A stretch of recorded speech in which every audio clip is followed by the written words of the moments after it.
shine, and their hearts will be light as they pledge their lives to the service of their new country.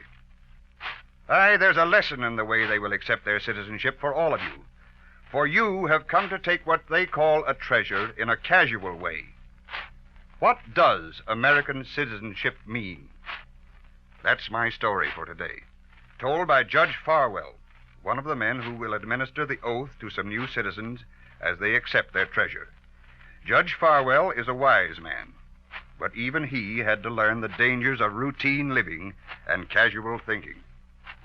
You know, sometimes a man can get into a rut so deep he doesn't think straight. The same routine, day after day, dulls his perspective. But today, somehow it's different. Although this morning I didn't know it was going to be different. The day started, much as usual, as my secretary greeted me. Good morning, Judge Farwell. Well, good morning, Lucy. Oh, it's a wonderful day, isn't it? Yes, it is, if you're referring to the weather. Why, Lucy, what's wrong? You don't seem your usual cheery self. No, it's just that, well, after working for you for 9 years, I hate to think of someone else taking your place. Thanks, Lucy. I appreciate your saying that, but I'm certain my successor will be someone you like. Oh, I'll get used to working for someone else, I guess. In time, anyway. But if you don't mind my saying so, Judge, it seems such a pity for you to retire now, after only 15 years on the federal bench. A man as capable as you are. Well, thank you, Lucy, thank you. And I guess maybe I'm just stubborn about it. You see, Lucy, for years, ever since I started working, I've always dreamed of the day when I would be in a financial position to devote all my time to that book I've been trying to write. And now, Lucy, I've reached my goal. I know, Judge. And as long as that's what you have your heart set on... Besides, if I waited very much longer, I'd be losing you. Girl as pretty as you are will be taking on a husband one of these days. And there I'd be, losing the best secretary I ever had. Well, I'll take a chance on that happening, if you'll stay around and see whether it does or not. Oh, no, you don't. No, ma'am. You can't talk me into changing my mind that way. Well, what's on the docket for today? Oh, you're going to have an easy schedule, Judge, your last day. First of all, this morning at 10 o'clock, there's the final hearing for another group of immigrants who are to be sworn in as citizens. Well, it's almost 10 now, Judge. Oh, so it is. Here, let me help you on with your robe. Oh, thank you, Lucy. And now you'd better hurry. You haven't much time.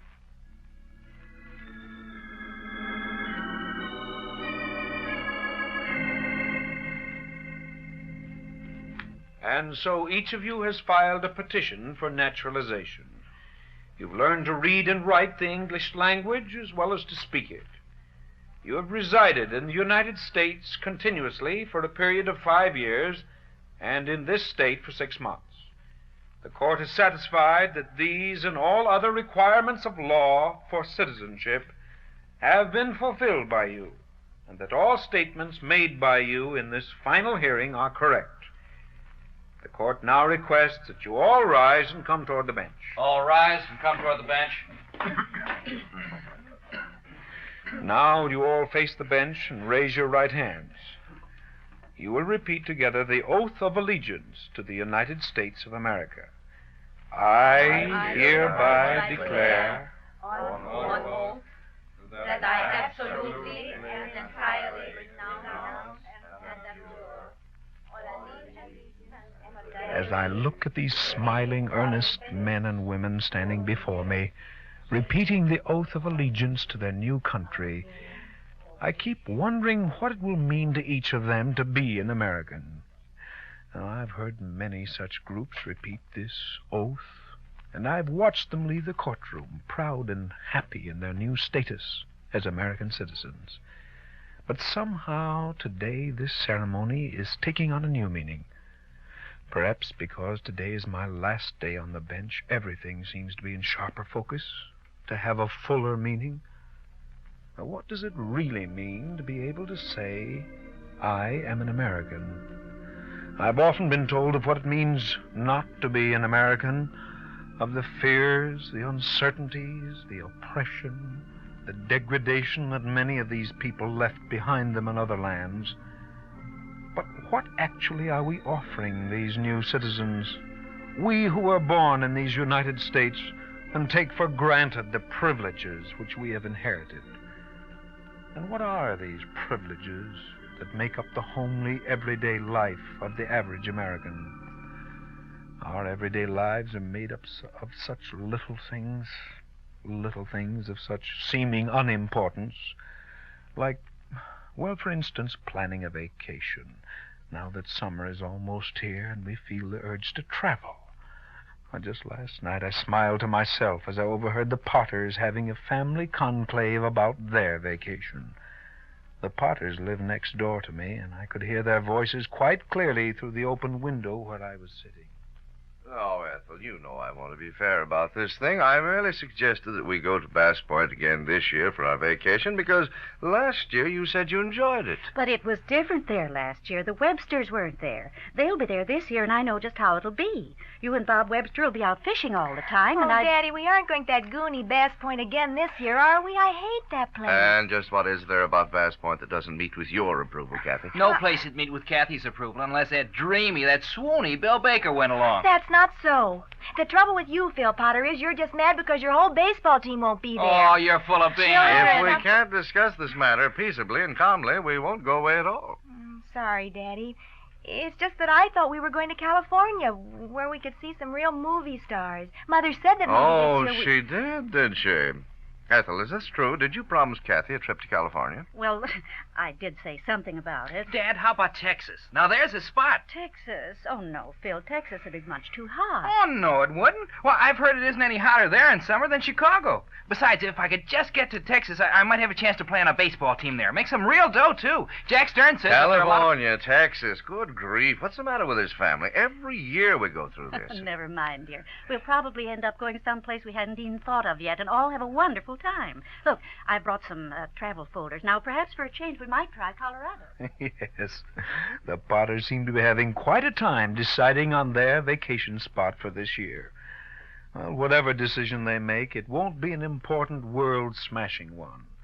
And yet the very fact that they and other Americans like them can avail themselves of the opportunity to travel from one state to another without restrictions, without boundaries, represents an American freedom to travel. It's one of the little things that make up our daily lives. This we can offer our new citizens. And what else? Well, now you take the daily routine of an American housewife doing her marketing. Now, let me see. Bread, milk, eggs, butter, meat. Seems to me like there was something else. Coffee, maybe, Mrs. Sanford? No. Vegetables? Do you need anything from the vegetable counter today? Oh, yes, of course. I always forget something when I don't make a list. How about some nice asparagus? Special on it today, only 19 cents a bunch. No, John doesn't like asparagus. Got some fine broccoli. See? 29 cents. Can't go wrong on that. No, we had broccoli last night. Green beans? No, I'm late today. I better get something easy to fix, like canned peas. That's it. Peas. Give me a large can of those peas, Mr. Klein. Yes, those on the lower shelf. I like that brand. You know, we Americans are mighty lucky to be living in this land of plenty, where we're free to pick and choose the food we wish to eat, with no limitations except our ability to pay, where we can vary our menus, cater to our own culinary whims, where we're not forced to exist on a meager diet of watery potato soup and black bread, meted out in small portions by the state, where we can nourish our children so that they may grow up into strong, healthy men and women. We do have freedom of choice and freedom from want in America, as these little things that make up our days, some so commonplace that we're hardly aware that they represent a privilege which all men can't enjoy in the world today. For instance, I was riding home on the bus the other evening, and two men seated behind me were carrying on a conversation about their work. So I went in to see the boss, and I says to him, Mr. Chandler, I says, I'm quitting. Just like that. You're kidding. No. Sure shooting. Those were my very words. I figured no use mincing words with a guy like him. Give it to him straight. What'd he say? Well, I must say he took it standing up. Charlie, he says to me, you've been working here for several years now. Always did good work. I can't understand why you're quitting. Haven't I always been fair with you? Didn't want you to leave, huh? Not only that, but get a load of this. He offered me a promotion and a raise if I'd stay. Say, that sure is all right. Shows it pays to speak up to the boss, huh? You always did have plenty of guts that way, Charlie. Why, I remember... Broadview Avenue. Holy smokes, here's my stop. Swell meeting you, Charlie. Give me a buzz sometime. So one man tells another about his promotion and how it came about. It doesn't sound so unusual. Seems to prove only that this particular man must have been a valuable employee and that he made his boss recognize his worth. But it really proves more than that, a great deal more. As I think about it now, I realize that here we have the right to work where we please and to quit if we so desire. If a man does his work well, he has the opportunity to advance. Here no one is herded like cattle into the crowded confines of a labor camp. No one is forced to labor until his body breaks under the strain of extreme physical exertion. Yes, this is something else we offer our new citizens. Freedom to work where one pleases, freedom to quit, freedom of opportunity. These little things. And sometimes we don't appreciate them as we should. Reminds me of the conversation my wife Helen was telling me she had the other day with our son, Steve. It began right after breakfast when she was trying to hurry him off to school. Steve, look at the time. You'll be late for school. Oh, gee, Mom, what are you getting so excited about? I'll get there. Well, the least you can do is to be on time for the few weeks left before graduation and summer vacation. All right, I'm going. Believe me, I'll be glad when the term's over. A grind, that's what it's getting to be. Miss Farwell, I don't rightly understand that boy. Oh, Martha, I didn't hear you come in. Well, I just come in to clear off the table. You know I watched him grow up from a little one. Always loved him like my own kin. Till lately it seemed like he changing. Oh, I guess it's just growing pains, Martha. Growing pains or no growing pains, he got no call to feel like he do about going to school. My Timmy working his hands off to get an education. Well, that's right. Timmy graduates next month from high school, too, doesn't he? He sure enough does. Right proud I am of him, Miss Farwell. Of course you are, Martha. He's a fine boy. What will he do when he finishes school? Oh, he ain't finishing. Leastwise, not yet. No, Timmy gonna work all summer, and in the fall he going on to the university. He is? Why, that's wonderful. You didn't tell me that before, Martha. No, Timmy wanted it kept secret till he was sure. Oh, I'm so pleased about it, Martha. You can well be proud of him. Well, thank you, Miss Farwell. That's why I don't understand Steve. Nice boy like him not liking to get educated. Oh, don't take him too seriously. You know something, Martha? I think Steve is just putting on an act. He's going to college in the fall, too. Had his application in at the school where his father went. Sure enough? Mm-hmm. Well, that boy almost had old Martha fooled. I guess he got a right to a few growing pains between schools. Yes, that's the way it is here in America. Here, no group or class of people is deliberately kept illiterate or ignorant for fear they may become too learned and thus rise up against the tyranny of those in power. Every boy and every girl, regardless of race, color, or creed, under our school system, has a right to a good education. Well, this, too, we offer our new citizens. The only limitations to what you may learn in America are within the individual himself.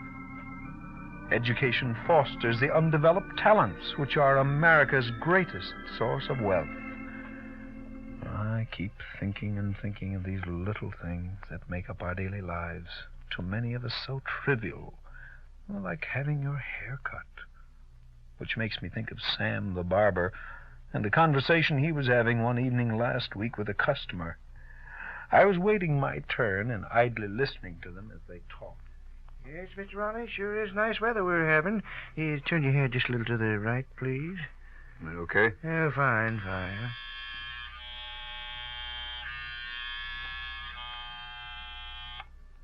What do you think of the Korean situation, Sam? If you want my opinion, I think we should go right on into Manchuria and bomb the heck out of them Chinese red bases. Well, I don't know, Sam. You know, my boy Bill's over in Korea now. Believe me, I'd like to have him home again. Oh, sure, I know how you feel, Mr. Raleigh, but I was reading just the other day. You turn your head just a little this way. Yeah, that's good. I was reading how the British are the ones who want to keep friendly with the Chinese communists. Oh, I hardly believe Yes, sir, that's what I read. And do you know why the British want this? Just so they can sell material to the Chinese so the Chinese can shoot at our boys. A fine howdy-do. You can't believe all the stuff you read, you know. Maybe not, but I still say let's keep on fighting till we show these Reds that we mean business. I can't agree with that policy. Now, just suppose we do bomb the Chinese red base. And you know, as I listened to Sam and his customer trading opinions, it gave me a sort of a good feeling. Maybe I didn't agree with one of them. Maybe I didn't like the logic of either of them. What I did like was the fact that two average Americans could voice their opinions this way. Oh, it's a wonderful thing to be able to speak up as you wish, without fear that if you say the wrong thing, you'll be thrown in jail, put in a concentration camp, tortured or murdered. It's a wonderful thing to be able to seek information, to listen, to hear all sides, and then be able to make up your own mind. This is another right we have to offer our new citizens. Freedom of speech, freedom of thought. Oh, we've other things to offer, too, here in America. Many things. Things so much a part of us that we don't give them a second thought until we think we're going to lose them. Like an arm or a leg. Of course, that makes me think of Ed Baker. Ed lives across the street from us. Everybody in the neighborhood knows him. He lost a leg at Okinawa, but he always has a ready smile and a pleasant remark for everyone. I remember meeting him on the street one morning, the latter part of March. Morning, Judge. Why, hello, Ed. Where are you going so early? I'll give you one guess. From the direction you're headed, I'd say you were on your way to vote. Right, sure. Got to do my bit to see that Mayor Tidings gets in office again. Say, I hope he does. Tidings is a good man. You know, it's a funny thing the way some people act about going to the polls. Yeah? Half of them aren't even interested in the election, one way or the other. Yet these same people are the first to complain if the local administration isn't doing things to suit them. I know, Ed. I guess it's just that each person underestimates the importance of his own vote. It's up to fellows like you to make them realize that getting out and voting is not only a privilege, but a duty. Oh, I guess I was kind of like that myself before the war. It's hard to remember. All I know is when you're away from home fighting for all the things you believe America stands for, you sort of want to take advantage of all these rights once you get back to the old USA. Hey, listen to me, will you? I ought to hire a hall and charge admission. Well, lots of fellows have felt as you do after they got back. I guess sometimes it takes a war to make us appreciate what we have. Even after the Civil War, Abraham Lincoln said, ballots are the rightful and peaceful successors of bullets. No kidding. Did Lincoln say that? That's a pretty good saying. Well, I guess I'd better get moving if I want to get to the polls. As I watched Ed turn and start away with the awkward rolling motion of a man not too certain of his balance, a lump came into my throat. And I thought, here's a man who gave one of his legs in the fight to keep intact the freedoms which we hold so lightly. And not the least of these freedoms is that right to vote for the persons of your choice. On this, too, we can give our new citizens. In America, no one can force you to vote for candidates whose policies you don't like. You're not handed a ballot bearing names controlled by only one party. No man wields more power than you in the voting booth. But this isn't all. No, we've got a lot more to offer. I'm thinking now of Sunday morning, any Sunday morning, when all our chores, our business dealings, our activities for the week are finished, and the sound of church bells softly fills the air. Kathy, you're not still talking on the phone, are you? Just a minute, Jane. Mother's talking to me. But, Mother, Jane's telling me the most super things about the dance last night. You can't Well, imagine. tell Jane you'll hear about it after you get back from church. Why, it's almost 10:30. All right. Jane, I'll call you later. Yeah, church. What? Oh, gosh, no, I don't see how you managed to get to 9 o'clock, Mass. Kathy. Bye for now, Jane. Yes, well, I've looked all through the top drawer, and I'm blessed if I can find a single clean handkerchief. But, dear, they're right there on the left-hand side. I'll show you. Kathy, now you hurry. We'll never get to church at this rate.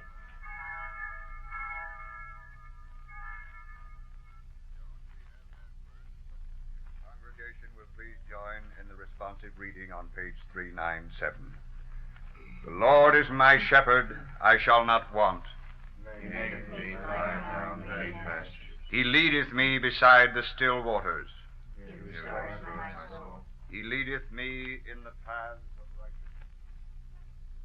Freedom of religion. Another right we have to give. In America, every man is free to worship according to his own conscience.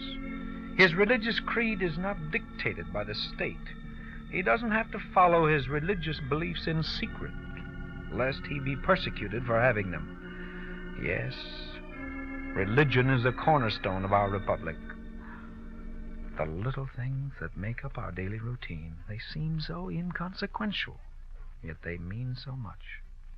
Well, for instance, when the day is done and you're feeling pleasantly relaxed after a satisfying dinner, and you decide to spend a quiet evening at home. I wonder what radio programs are on tonight. I don't know, dear. Why don't you look in the paper? Yeah, good idea. Oh, I'm so glad we have nothing special planned for tonight. Seems good just to spend a quiet evening at home like this. Oh, now who could that be? Oh, gosh, I hope it's just someone ringing the wrong bell. Better find out. All right, but if it's company or something... Hi, Charlie. Surprise. Oh, why, Jack, you old son of a gun. Swell this... And Ruth, come in, come in. Ethel, come see who's here. Jack and Ruth. This is really... That doesn't sound as though it signifies much, does it? Just a quiet evening at home, interrupted by the ringing of the doorbell. Well, that's the way it is here in America. Bell rings, or possibly there's a knock at the door. These sounds are merely commonplace. We have no fear of them. They may mean callers, the postman, a salesman trying to interest us in his wares. Yet, in some countries today, there are many who wait with a fearful dread for the ring of a bell or a knock on the door. Always waiting, always fearing, always wondering, when will the secret police come? Well, in America, we have no such terrors. Yes, this also we offer, freedom from fear. Yes, there's so many, many little things that make up our daily lives. So many small, taken-for-granted activities which, assembled all together, add up to something so big. The greatness that is America. The liberty that lies in the hearts of men and women. The component parts of an American. Well, these are the thoughts that have been running through my mind as I hear this group of men and women before me now repeating the oath of allegiance to the United States.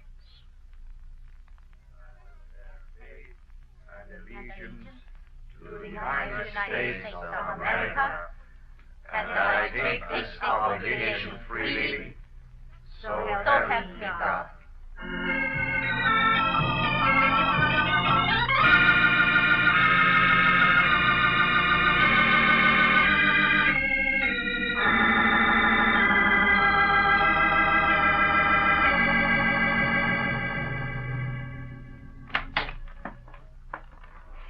You seem to be in a hurry, Judge Farwell.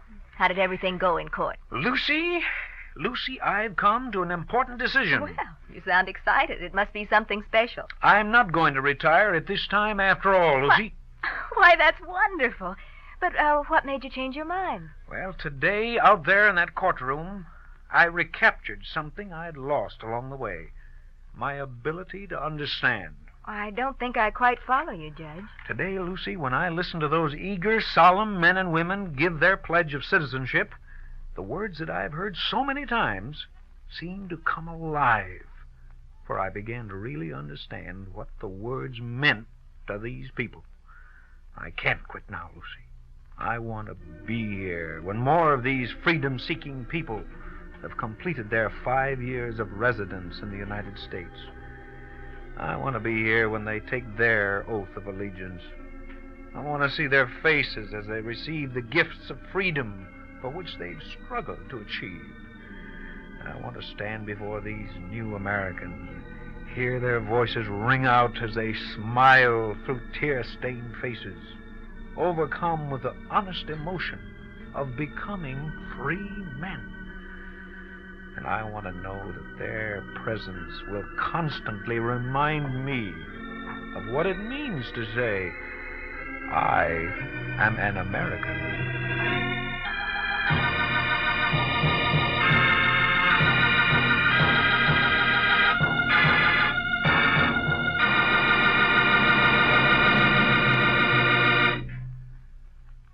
Aye, friends, to new Americans, citizenship of this nation is a treasure of great worth.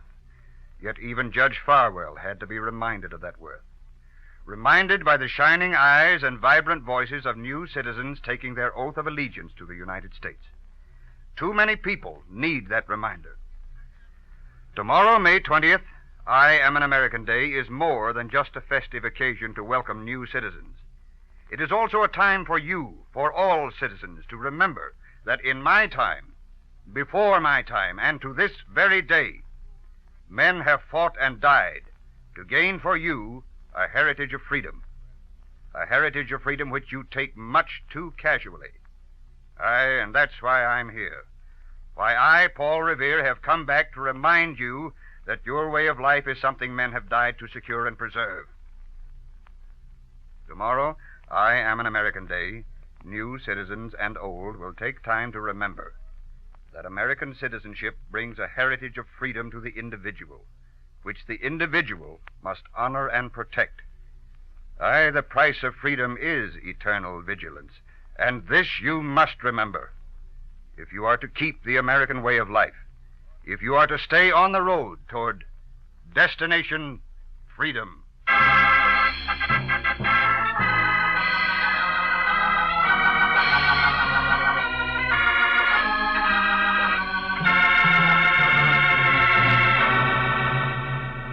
Paul Revere, portrayed by Maurice Copeland, will return next Saturday to narrate another chapter in the story we call Destination Freedom, presented by station WMAQ in the interest of human freedom the world over.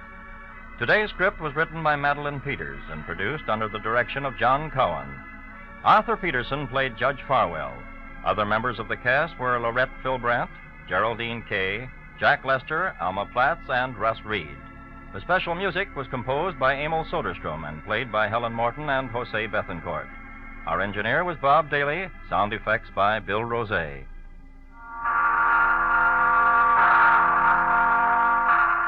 This is Charles Chan reminding you that the sound of the Freedom Bell is your invitation to follow Paul Revere along the road to Destination Freedom. This is NBC, the national broadcasting company.